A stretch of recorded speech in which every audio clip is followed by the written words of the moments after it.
Welcome, golf fans, pursuers of knowledge and the almighty dollar. This is your golf guru bringing you the 2021 AT&T Bryon Nelson. Yes, this is the preview show, and the good news is it actually looks like we're going to have a pretty stellar field comparative to what we thought. You've got the DeChambeaus, you've got the Dustin Johnsons, you got Berger going to be showing up, Burns, Hideki off the Masters. So you know what? Kind of excited about this tournament. And also we have a new course never seen, so I had some work to do to get prepped for this. And so I'm going to share everything that I know. Give me about 20-30 minutes. We're going to cover everything you need to know to start the brain spinning on who you want to pick coming up here from a betting perspective, from a DFS perspective. I'm also, of course, going to do a quick recap of the Wells Fargo. Wasn't my greatest outing from a pick perspective, but it wasn't terrible, and we'll talk a little bit about through that. All right, let's get into this. So as you guys know, I have that PGA Championship giveaway, and only 2 days left. So we have Monday and Tuesday. I'm going to draw the winners on my Wednesday show, everything you need to know before the lock. And so what this is, if you are new and haven't seen this, yes, I'm giving away 10 entries into the PGA Millie Maker, which is the $3 million tournament. It's like 177,000 entries, as you can see there. But I'm going to go ahead and cover yours. All you need to do to get in this is click the like button on this show, share it with anybody else, and if you have not subscribed, please subscribe. I'm trying to get to 500 subscribers, and I'm only off by about 30, I think, last I looked.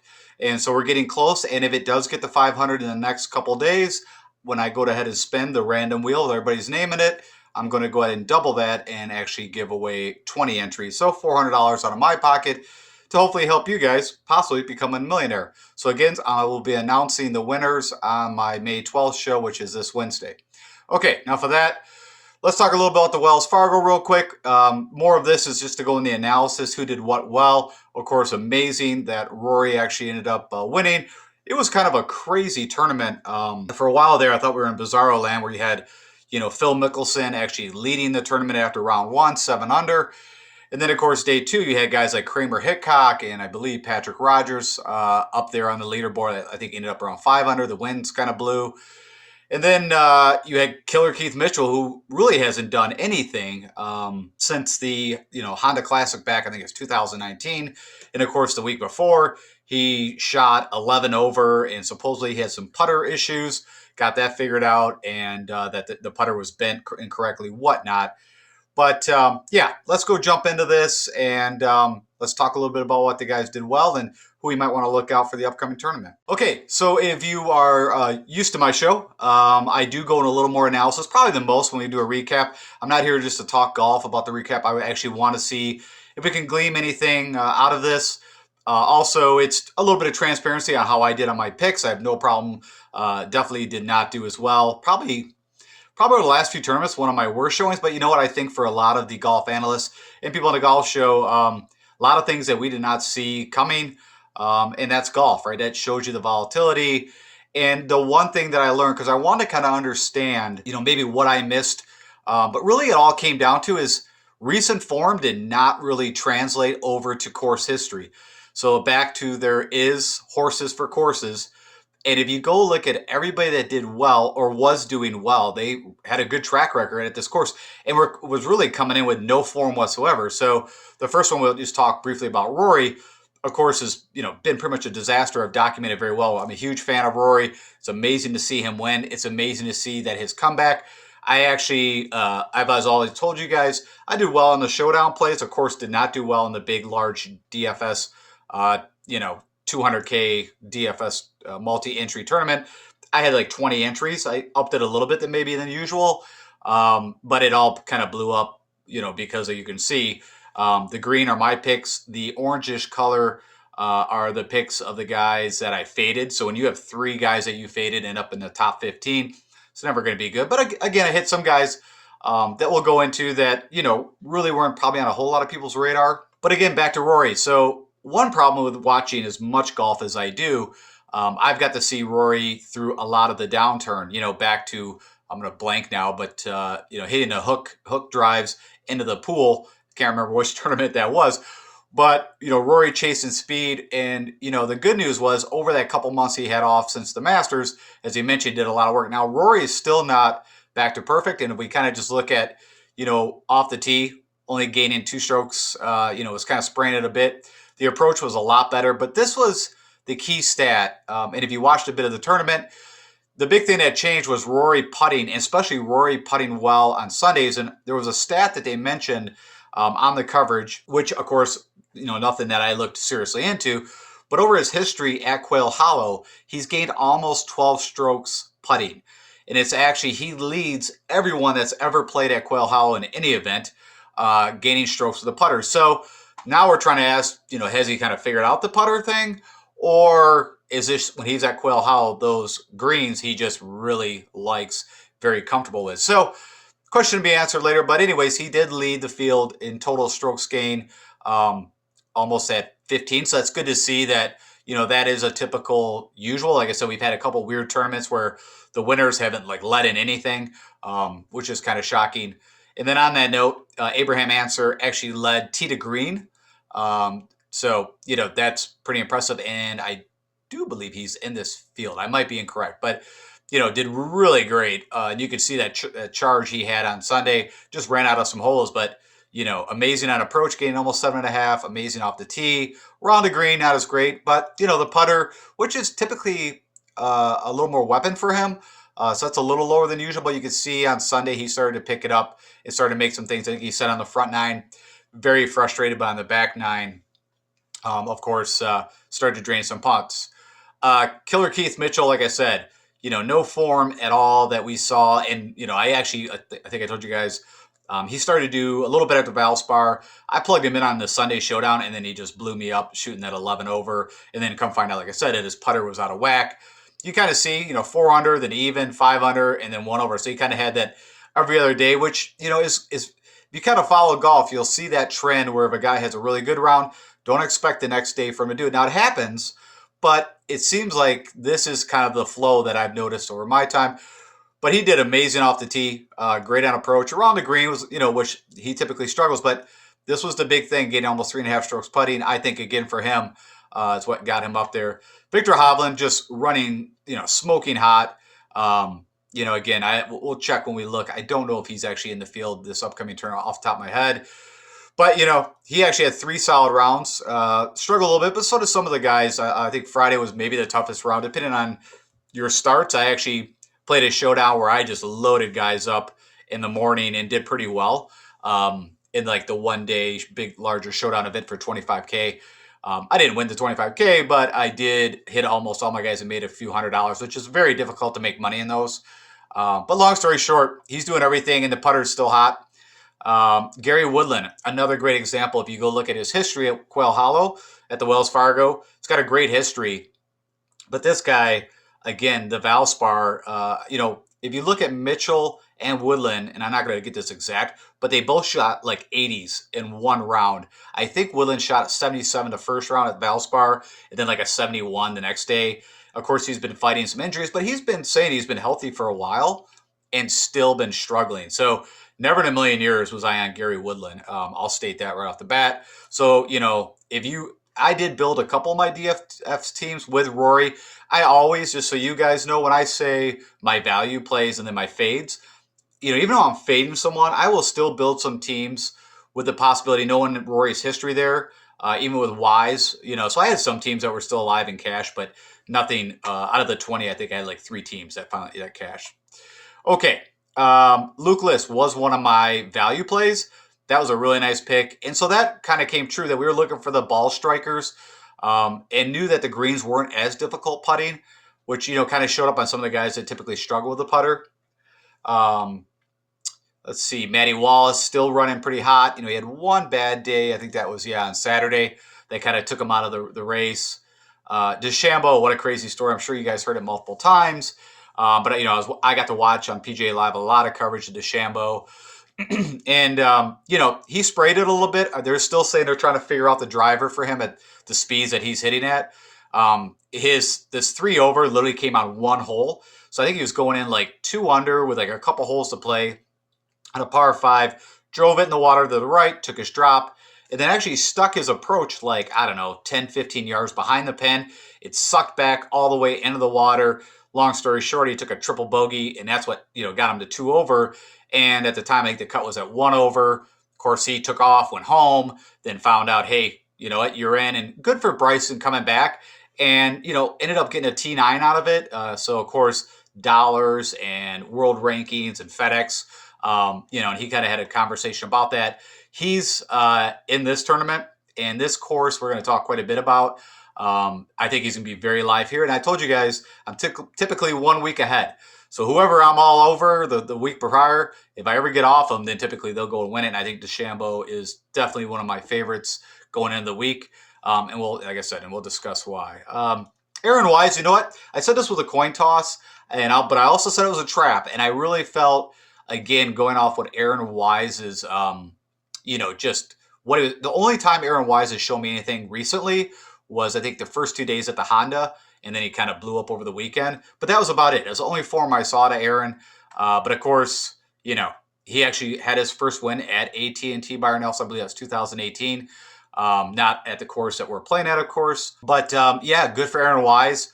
Actually put it together and, did everything well. This is, okay. So the putter did still, I thought I read almost 9 strokes. So tee to green, he was gaining 9. And that I knew Aaron Wise is elite tee to green usually. It's the putter and around the green that typically struggles. Here's some of the guys that, in the 6,000 range, even Luke List, that could have definitely, opened up your lineups. Sadoshi Gadire, like, again, no idea that he was going to finally pop off. I was going with Justin Sue, who actually, funny enough, shot even the first 8 and then shot 13 over. We can look at some of his stroking analysis, but that just blew up a lot of my stuff. Scott Piercy, again, no form. Ben Martin, guys that we just would not be looking at. And I highlighted that Scott Piercy actually had 21 birdies. He was one of the leaders in the birdie, but also had that 16 bogeys. Tommy Fleetwood, hey, kind of sneakily snuck a T14 out. Nothing amazing. Of course, 4 under and then 4 over, and then, just kind of 1 under each other day. Little struggles off the tee. Nothing great on approach, but really good around the green and positive. A stroke and a half of the putter. Grillo actually, was one of my picks, and, it looked bad first day, but, on the day that was a little tougher, actually went out and shot 500 to make the cut, but, really nothing on the weekend. And you could see he lost almost 5 strokes off the tee, which is very rare for Grillo. Usually he's pretty solid off the tee, but made it up on approach, and actually, gained again with the putter, that's usually not a strength.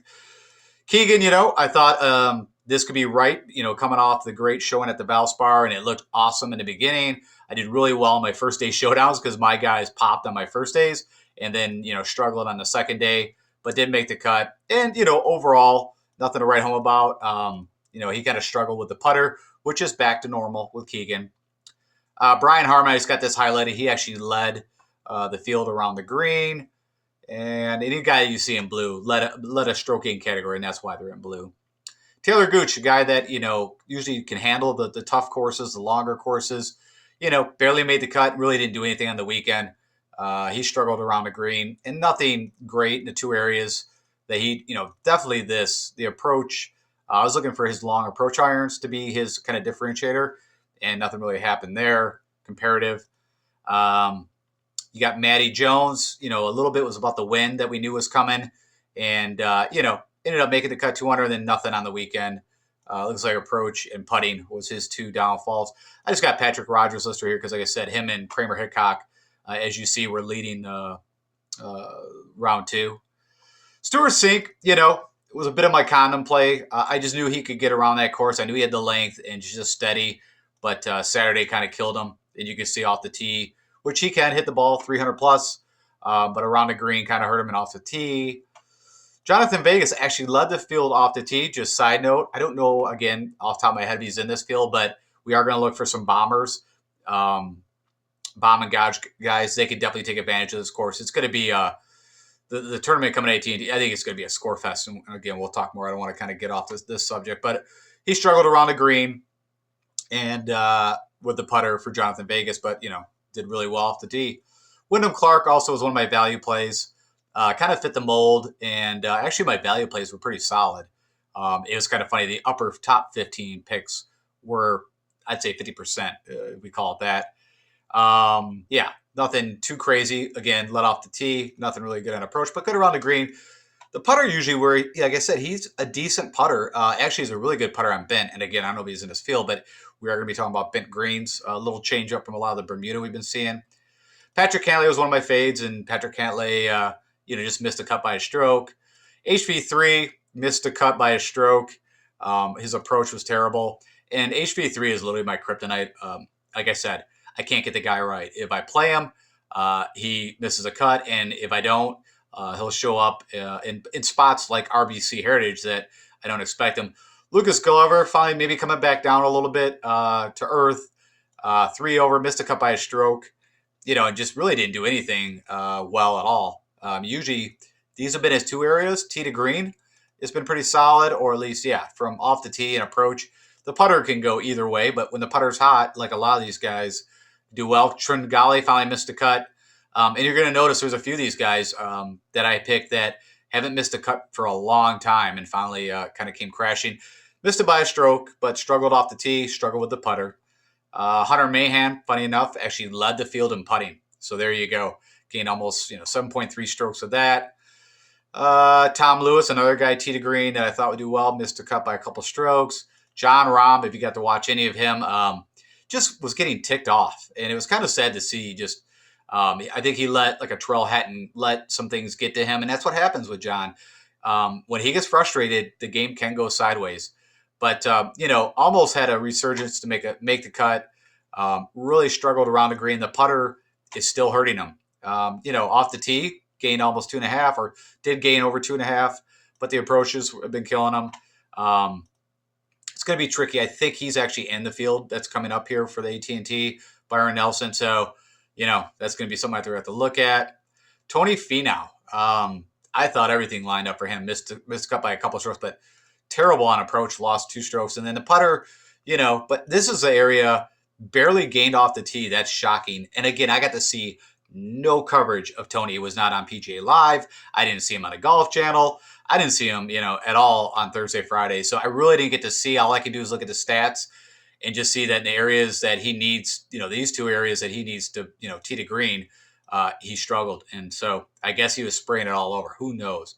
Will Zalatoris, even though he was not a pick of mine, shocking. I thought, this course would fit him well on things, but you could see he lost off the tee against the field and lost on approach and lost 2 strokes putting. The putter can be a bit of Achilles heel for him, but on Bermuda, he's done pretty well. Why did I highlight Ricky? I have no idea why he's highlighted. Maybe I thought he was had the most bogeys, but he did not. It wasn't him, but nothing really to talk about there. There's one guy that's had, won his first breakout tournament at Wells Fargo, but did nothing. So he kind of broke the mold, but all the other guys from the Mickelsons and the Rorys and the Wises, to the Woodlands, they've had, even Mitchell has a good track record at Quail Hollow. Fruit pie. I call Phil Mickelson fruit pie. There's a whole inside joke on that, but I already mentioned he led the first day, which I again thought I was in bizarro land. Sungjae M, this is crazy. Shot 3 under the first day, then shot 11 over, and it looks like his approach. Again, I didn't get to see any of Sungjae, so I don't know what happened here, but that is scary. That's like back to the Masters. So his approach irons, we're going to have to keep an eye on that because he's been kind of up and down with those. Not good. We'll just put it that way. Max Homa, another one that, we were talking about that, and he was one of my, I think on my top 5 picks, he was my last pick. And I wasn't going to pick Matt. I usually never pick guys that are trying to go and repeat. And everything that I kept looking at from Max, except for that Sunday, his last, I believe, 9 holes at the Valspar, he struggled. And that was it. But everything else told me, Max should be a great play here. And I don't know what happened. I don't know if he's just kind of, after his win, finally, starting to just hit a wall. I have no explanation, but he was all over the lot. You could see he lost over 3 strokes off the tee. Terrible around the green. Bad with the putter. even on the second day, he had some opportunities and just couldn't make a putt. So right now, yeah, I'm out on that. Then Justin, as I mentioned, this was the guy that shot even, looked pretty solid, and then went out and shot 13 over and just blew up with the irons around the green, really killed him and putter. So I feel bad for Justin because I think he's trying to get some status on tour and just cannot carry through. And then one of my fades, Webb Simpson, which I tweeted out right before he withdrew. Actually, funny enough, I didn't even mention with Rory. If you saw Rory talk, so on the first day of Rory's coverage on PGA Live, he had a kind of a bandage on his neck, and I was like, uh-oh. And luckily, he had an afternoon tea time, and so he mentioned in his presser after the win that he almost didn't play. He almost withdrew, just like Webb Simpson, with a neck strain because I guess he was doing his session the day before on Wednesday. Said he hit a 3-iron, turned to go talk to the coach or whatever, and it just seized up, just pulled it. And he said if he had to play Thursday morning, he would have had to pull out because he woke up. It was still really stiff, but he got to get a bunch of work done on it, got it a little loosened, and he said it got better throughout the week. So crazy that Webb Simpson pulled out. It had to because of a neck strain, and almost your winner, Rory, almost did the same. So if you didn't know that, I thought it was a little piece of interesting information. Okay, enough about the Wells Fargo. Kind of a crazy tournament, but the crazy part is also that the President's Cup is actually going to be there next year, so we won't see Wells. We won't see we will not see Quail Hollow for Wells Fargo next year. So keep some notes in your mind. And the only thing I really came out of this is, funny enough, it looks like course history, almost like Augusta. And I was talking a bit about Augusta, the Masters, versus this course, or comparable. And that's another course that, you don't have to have great recent form coming into Augusta, but if Augusta can play Augusta, that you could do well. And I see that might be very similar. Like I said, when you see Mickelson, even though he ended up shooting 7 over after all is said and done, that he went out and shot a 64 at that course is just mind-blowing to me. Okay, so let's talk about the AT&T Bryon Nelson. It's going to be held for the first time at a TPC course called Craig Ranch. I think I've understood that this guy built this complex, and then I think it got purchased, but it doesn't matter. It was built in 2004 with the whole purpose of becoming a PGA Tour stop. It's located just north of Dallas, not too far from Plano, but McKinney, Texas. And there's been a couple events here, but it's been, like Corn Ferry events, hence back when the Nationwide and the Web.com. Nothing from a PGA perspective. And I'm just bringing up that, a 17 under won at the 2008, a 16 under was won in 2012, because I believe this is going to be a scoring fest. I think everything that I've seen and know about this course, I think the PGA, this field is going to tear it up. And so that's how I'm going to be looking at it. That's my narrative going in. Your architect was Tom Weiskopf. Of course, I used to actually, when I was younger, had a pair of Tom Weiskopf irons. So every time I see this guy, I kind of laugh. It is a par 72 at 74.68, so almost 7,500 yards. But I have seen that it could be possibly a par 71. We'll talk about that. Everything I can see, and I try to confirm this, but what I could find was the fairways are going to be Zoysia. So that was the grass around the greens at Quail Hollow. It's a little tighter. I think it's like a kind of a Bermuda, but neither here or there. It's a Zoysia fairways. And then we do have bent grass greens, which is a little different than the Bermuda we've been seeing. And you can go check a flyover. It's probably mentioned, but there is a flyover done last year. It was actually when they were starting to construct all the elements of the seating and stadium stuff. And so they do a flyover. And when you see the flyover, just type in TPC Craig Ranch on YouTube. And, there's no reason for me to put a link. You guys can easily put that in. And it doesn't look like it. In the flyover, I was like, this course is not flattering. But the more pictures I got to see of it, it looks all right. It looks nice. I mean, I'm not super wowed by it, but anyways, it looks simple. The greens, from again what I could see, look larger but flat. And on that note, while we're at it, let's just talk about the course defense. There is this thing they call the Roulette Creek that runs through 14 of the holes. There's also a big pond that a few of the holes run next to. I'm going to give an overhead view of it so you guys can understand. But there's some trees. There's some large sand bunkers in the fairways and around the greens. The only defense I really see that this course could have is wind. And right now, if you check under Wind Finder, looks like Thursday, Friday is going to be really calm. Saturday, Sunday, it looks like it could blow again recording this on Monday, a lot can change.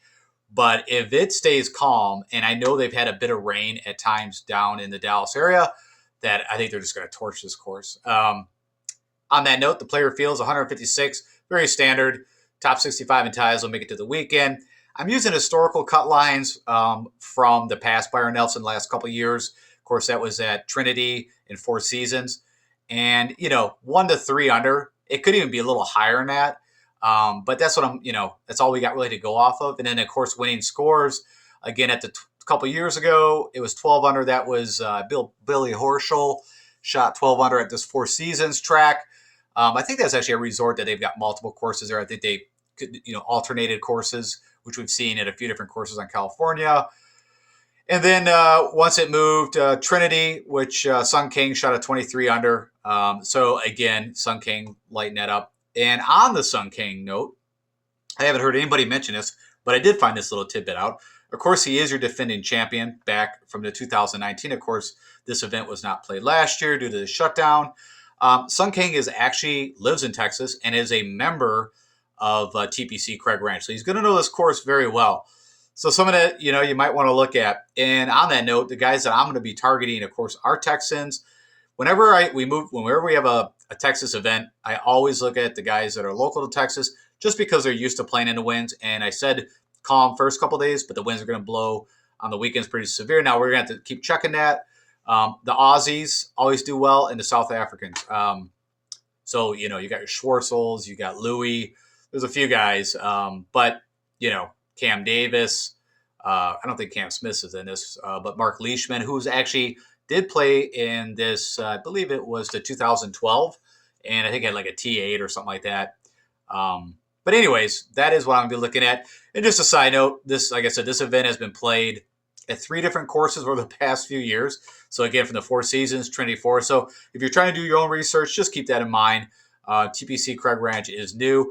Rumor has it that Trinity Forest has only played there 1 year, but there was just not enough infrastructure and atmosphere or party atmosphere. What I mean by that is restaurants, bars, hotels around that course, hence why they moved it. That's what they stated. But rumor also is that this guy, who I think it was David Craig is his name, who built this place, was already working with the PGA from very early onset to build the course to host a PGA event. So it was in the works for a while. And I think there's a 5-year agreement. So we will see it here for the next 4 years after this one. Okay, so let's take a look. And I apologize, but this is about as good as it gets. I do have a scorecard that we're going to get into that is better than what you're seeing here. But I mentioned this Rolette Creek, River, whatever you want to call it. At first, I thought it was like a runoff, but it runs through the whole course. This is the area here, 14-15, where this, kind of pond comes in that, could be definitely in effect. Really, that's it from a water perspective. Again, you can see all the sand. This shot will give you a better understanding. So this is at 14-15. I mentioned that this water will come and play. That creek kind of river thing, you can see it kind of tracks through. So it runs along some of the fairways, could be, an issue. But you can see, over here, pretty wide open. There is some areas that's got a little more trees, but pretty wide, generous fairways. I see nothing back that guys that can bomb it and even spray it a little bit, even more than, so Quail Hollow, I said, was going to be a little more forgiving than some of the courses we've been seeing. This course, I think, is going to be even more forgiving for the guys that kind of, can hit it long, but maybe not always be so accurate, hence Bryson DeChambeau. And then let's jump into the scorecard. So I highlighted some things that we'll talk about here because, again, I don't have past. If you see it in red, the red boxes mean just longer par fours. Could be the tougher handicap holes like this number 10 par 4, 470. You've got number 16 here at 492. So, so we're going to need some guys that can still hit the long irons. But then look at these greens. So all the par 5s are like 550 or less. You got 2 par 4s that are like 350 or less. So, the things in green, so you can count right there, 6 birdie the eagle opportunities. Now, this blue arrow I put over here because I've read that this course could play as a par 71 and that it's likely that number 12 will be a par 4. They can move the tees up to this next set, and I think it's like 470.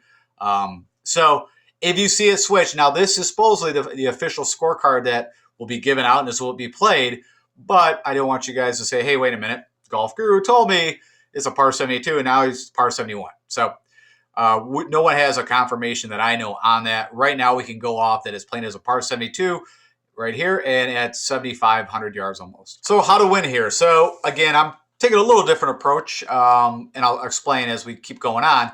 But I still think the number one thing is going to be approach. You know, the guys that can hit, the elite ball strikers are going to pop here.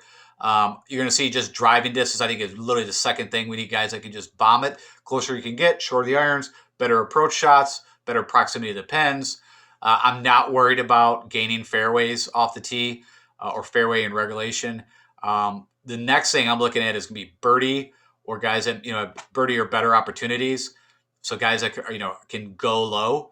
The next thing I'm literally is looking at eagles. When I see all those short drivable par fours, two of those you got, if those 4 par 5s stay the same, there's going to be guys hitting in, 7 irons, 6 irons into those par 5s. So again, guys that can make eagles, putting, it's still there. We still need guys to make putts, but everything that I can see that these greens are large and pretty flat. Nothing crazy to worry about. It's also bent greens. So I did look at some guys that are, do well at bent. I'll show those to you. There's a bit of sand. So around the green, I think, some guys can chip in around here. I don't see a lot of runoffs. I don't see like what we saw at Quail Hollow. I think guys are going to be able to, really do some damage around the greens and out of the sand. I'm going to look at, there's 3 par 3s, 200 to, 230. So I'm putting that in the model. And right now, the proximity to pins that I've got that I'm thinking, there might be one more added for the shorter approaches. But 175, 200, so I still see some of those long par 4s. You're going to need to be good long irons or hybrid, whatever it is you're hitting, but also up close. There's going to be a lot of shots, I think, coming in from this range. Now, again, we don't have all the history on this, but this is what I can glean. And then, just going to have to destroy the par 5s. I'm talking, if you don't make a birdie, you're going to feel like you're losing ground. So eagles, birdies on the par 5s, and then those short par 4s.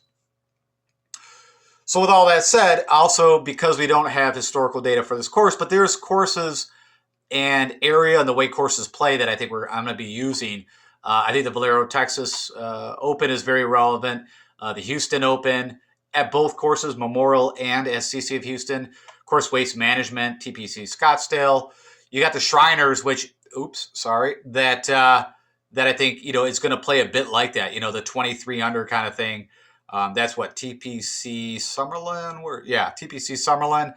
You got the Safeway, even though that's a California course, but bent, similar on things and around how the course plays, how guys can go low. Of course, that is at the Silverado, and then even I think I'm going to look at the previous Trinity Forest. It's a very similar course that they're keeping in mind. So I don't see any reason. So long story short, when I plug that in, and we look at the model that right now that I'm using, typically my models are a little bigger at first glance, and then I kind of, shorten them. I'm heavily weighting approach 20%, driving distance 10, birdie or better 5. I got birdies turned up to 15%, eagles at 5, ball striking at 10, around the green, putting, these all kind of at 5, except for the par 5s again. And this is the model that I think, should do a good job. And then when I turn on some filters that pop up a lot of these courses that I just mentioned, looking at just the past 8 rounds I want to look at, you got DeChambeau, you got Burns, Matz, Koepka, Berger, you got Ryan Palmer, of course, a Texan, Will Z, I believe he's also a Texan. I don't see Scotty Scheffler on here, which I'm kind of shocked, but he's something that I'll be, looking at. Rahm, you got Mitchell, who's done well recently. Epi Barnwright's been in terrible form, but who knows? Hey, maybe, and then Tom Hoagie, which also I think he's a Texan, but we'll have to check that. I will do a list. So on tomorrow's show, I'm going to let you know all the local guys, even if they played college golf there. I know off the top of my head, Munoz, Carlos Ortiz, both played at the same university. I cannot think of the name right now. North Texas, I believe it is. So guys that have ties that have probably played in that weather quite a bit. Again, assuming we're going to get the wins that we typically do. And with that said, so then I started to look at the past winners. So I didn't go back and do the usual, hey, who's the past winners at this exact course for this event, which I think is more pertinent than maybe what I'm showing here. But I still wanted to see for my own knowledge. And when I do something for my own knowledge, I might as well pass it on to you guys. And that is who, of course, who's won those tournaments recently that I think are very relevant. And of course, you had Jordan Spieth win the Valero recently. And again, what stuck out to me is not off the tee so much, but approach and of course putting. We look at Carlos Ortiz, who won the Vivint Houston Open. Again, off the tee, not really so much, but approach, putting. You had Brooks, who came back, won the Waste Management. That would be at TPC Scottsdale. I think very like kind of course that they're going to be playing. And again, off the tee wasn't crazy, but approach and putting. And then last but not least, you had Party Marty Laird, who again, off the tee, not so important, but approach and putting. So you can see kind of a trend there. And so that's kind of what I was looking for on what's the key areas I wanted to focus on the courses that I think this is going to play like, and also courses that are very scoreable. Of course, the Valero, out of all of them, I think TPC San Antonio is probably the more difficult. That's a tighter, longer, more woods, kind of tighter course. But, all of them I think are pretty relative. And then lastly, also, usually I put this before, but this is recent form, applying that same model, looking over the last 12 rounds, no filters, just, I want to see if I put my model on these guys over their last 3 events, 12 rounds, and who pops up. And a lot of the guys that I thought would: Spieth, Koepka, Berger, Scheffler, Matz, DeChambeau, Will Z. A lot of the names that we've been seeing. Camilo Villegas is back in the field. He's been running pretty hot, a guy that I've been talking about for the last 6 months. It's good to see that his form keeps kind of trending. You got Snedeker, who also I believe is a Texan, but I need to verify that again, just off the top of my head. You got the South African Schwartzel. I don't see Leishman up here. I was just seeing if we saw any Aussies, but I don't off the top of my head. Okay. And then just for your guys' knowledge, and I just pulled real quick, this is looking, I want to look over a longer period of time. When I look at putting history, I kind of like to see a longer sample size. But you got elite bent putters. So just clicking on this, top 20, Andrew Putnam, who's a great putter. That's probably what he does very well. But on bent, these are the guys that pop up. And also similar, these guys typically pop up for Bermuda, even POA. Funny enough, though, I don't know where it's Koepka. Shock Koepka's not on here because I know he does putt pretty well on bent grass, or has. But I know Wyndham Clark has putt well on bent. DeChambeau. So some of the guys there, I think Seb Straka could be a very interesting play here. Yeah. So anyways, just gives you an idea of some names that do well putting on bent grass. And then the one that I think, this is almost like my showdown model. When I'm doing showdown, really I'm just looking for guys that are, of course, scoring and avoiding bogeys. And that's really it. And I think this is the names that, you'd almost want to lean to out of everything. I call it the going low. And it's the guys that, are, avoiding bogeys, but birdies, eagles, birdie or better, and opportunities gained. Of course, the top guy, Texan, Jordan Spieth, Texan. So DeChambeau, I think he says he lives about 15 miles away from this course, something like that. So he's going to be sleeping in his own bed. You can kind of laugh at it, but like Dylan Fratelli for the WGC Dell Match Play. Now that was played, of course, in Texas. A little shorter course. I think there's a Pete Dye design, if I remember. I just don't think it's relative. I didn't really pull a lot of stuff, but what I do remember is Dylan Fratelli lived right down the street. He's a Texan, and he came out and shot. Like the first day just blew away his guy. The second day didn't do as well, if I remember. I don't think he made it past the second round, but it is real. Believe me, I mean, you guys know if you traveled, sleeping in a hotel, all that, when you don't have to do that, I think you're just in your comfort zone. So again, another reason why I'll probably be on DeChambeau for the second week. Luke List could be interesting. Of course, had a great showing recently. You got Mitchell, Tom Lewis, who did not do what I was hoping. Nate Lashley, crazy elite with the irons, can get really hot with the putter. Driver, I've seen it go both ways. Roger Sloan, had not a bad showing at the recent Wells Fargo. Okay, that just gives you some names, again, of guys that can go low. That was over the past 24 rounds I did that. And that's it. That's going to kind of wrap up for what I wanted to cover, at least from a preview perspective. I hope you got a lot of information, at least more than what you had going into this. And again, I'd appreciate greatly if you would click the like button, share this with anybody else that you think might get some value. And again, I'll keep pounding. If you have not subscribed, I would greatly appreciate it. If you are checking me out and you are seeing that you like what I do, subscribe. What that will do for you is get notified on everything that I do. I do 3 shows a week. and sometimes even more. Sometimes I'll pop in and do a real quick tidbit if I find something that I think needs to be shared last minute. Of course, you can also track me on on Twitter at DFS Golf Guru. Also put some things like, when you see two things I put out, I think this week was, hey, watch out, Webb Simpson's withdrawing, which was so last minute. And so people look up, I think 10% of the people in the large game had Webb Simpson. So you can pretty much just burn all those lineups, at least from winning the big one.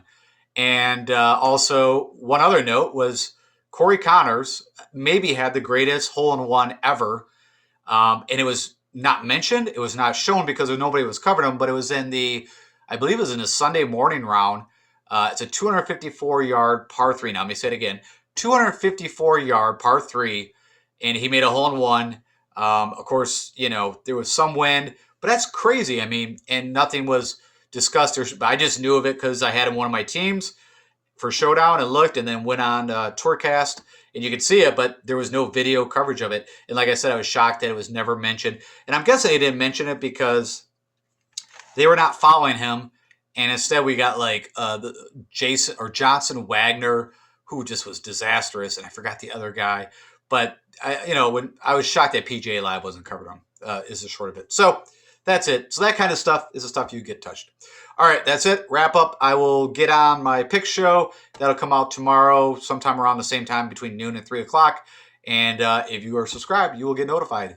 All right, guys, all the best of luck to us this week. And, of course, let's get ready for the PGA. And lastly, give me your winners for the PGA. Subscribe and get in that entry. All right, guys, talk to you later.